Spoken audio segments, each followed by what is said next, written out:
Okay guys, what we're going to do now is we're going to look at linear and exponential growth. Okay, that doesn't mean they're combined, just that we're going to look at the two of them, the two different types. All right, now I have a table here of values. Okay, there are 3 tables, and we are going to look at each of the 3 and determine what type of growth we have for each table. Okay, so these are our 3 tables. Okay. So the first thing we're going to do is look at what the x is changing by, because as we said, that's the important thing first. Now you can see in each example that x is just +1 each time. I'm not going to write this on each one because it's not necessary. I'll do this in here so it doesn't interrupt. Okay, so you can see that x is +1 each time, so we don't need to look at x too much. Now we can look at what the function is changing by. Now firstly, we should look to see if it's going to be linear growth. Okay, so let's firstly look at what these are going to be if we look at its plus something. So if you do 1 minus 1/3, you get plus 2/3. Okay, 3 minus 1 plus 2. 9 minus 3 plus 6. 27 minus 9 plus 18, and 81 minus 27 gives us plus 54. Okay, so we can see that this is not linear. Okay, so straight away we know not linear. Okay, so I'm going to erase all of this because we know it's not linear. Okay, we'll take another look at that shortly. Okay, -8 to -5 is +3. -5 to -2, +3. -2 to 1, +3. 1 to 4 is +3. And 4 to 7 is +3. So this one we know is going to be linear. Great. Okay, now let's look at the last one.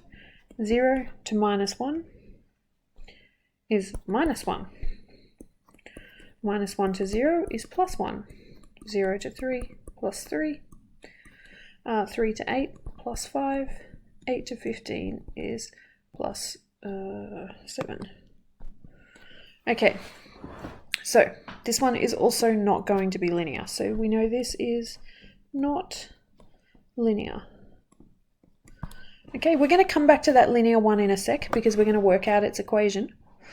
All right, but let's just find out what the other 2 types are first. Okay, so we know it's not linear. Let's have a look at what the first table is multiplied by each time. So let's do 1 divided by 1/3, which gives us times 3. Okay, 3 divided by 1 times 3. 9 divided by 3 is 3. 27 divided by 9 is 3. 81 divided by 9 is 3. So we can see in this case, this one is exponential. Okay, so we have an exponential relationship for this one. Now the one at the other end, let's have a look at it and see what we've got.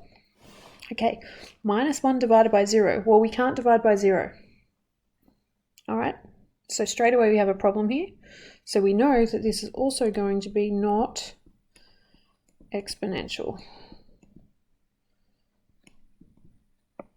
Okay, so in this case we just know it's going to be neither. All right, we're not going to actually worry beyond that for this one.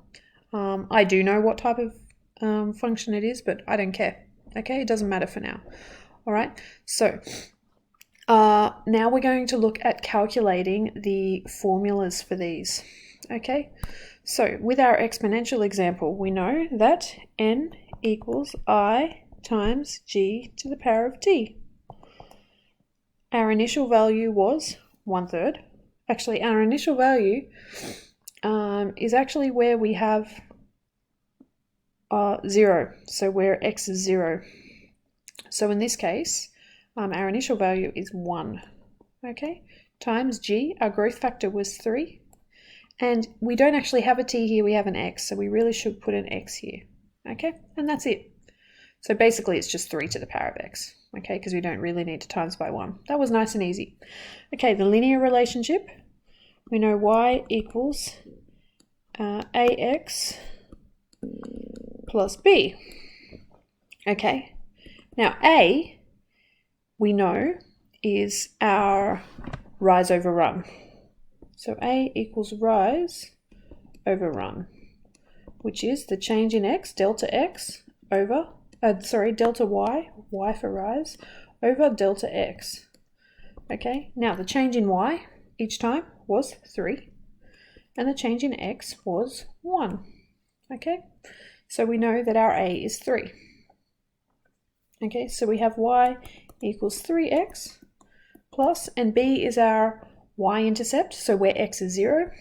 And we can just read that off the table here. We know where x is 0, y is minus 5. So it's actually 3x minus 5. Okay, and that's it. Now the third one, as I said, we know it's not linear, we know it's not exponential.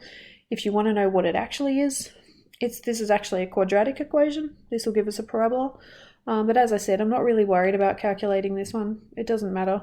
The point was more so that you guys can see how to identify the different types. So this one is actually quadratic. Okay, so this will give us a parabola, but we don't care. All right. So once you've done this, you can then start calculating different values for different values of n or different time frames. Okay, to calculate just by substituting into the formulas. Okay.